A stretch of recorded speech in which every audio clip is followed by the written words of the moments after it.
अस्सलाम वालेकुम नाज़रीन, आप देख रहे हैं निसार वतन NW न्यूज़ HD और मैं हूं आपकी होस्ट नाज।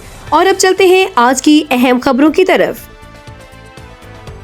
खबर शामिल करते हैं महार अल्ताफ रहमान सियाल की रिपोर्ट के मुताबिक विंग मार्केट में सिक्योरिटी के हवाले से अहम इजलास। गार्ड तैनाती पर इत्तफाक। विंग में SHO मोहम्मद लतीफ भट्टी की ज़ेर सदारत विंग मार्केट की सिक्योरिटी सूरत हाल बेहतर बनाने के लिए एक अहम इजलास मुनक़िद हुआ, जिसमें मार्केट और दुकानों की हिफाजत के लिए सिक्योरिटी गार्ड तैनात करने के मामले पर तफसीली गौर किया गया।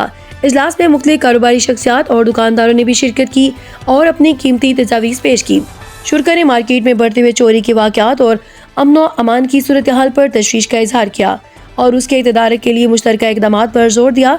मीटिंग में मलिक गुल मोहम्मद अराई, मलिक हमाद अराई, मोहम्मद इमरान टावरी, गफ्फार पठान, हाफिज यूसुफ, मलिक बिलाल, अब्दुल हक, मलिक अनवर, राना वसीम और मोहम्मद आतफ समेत बड़ी तादाद में दुकानदार, थाना कोट मिठन के SHO मोहम्मद लतीफ भट्टी, एडिशनल SO जाम गुलाम शबीर खान बरड़ा, असगर खान बाजवा शरीक हुए। इजलास में इस बात पर इत्तफाक किया गया कि मार्केट में सिक्योरिटी गार्ड्स की तैनाती और बाहमी तावन के जरिए जराइम की रोकथाम मुमकिन बनाई जाएगी।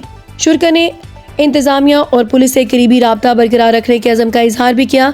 आखिर में SHO मोहम्मद लतीफ भट्टी ने नाज़रों के तावन को सराहते हुए यकीन दिलाया कि पुलिस अवाम के जानो माल के तहफ़्फ़ुज़ के लिए हर मुमकिन इक़दामात करेगी।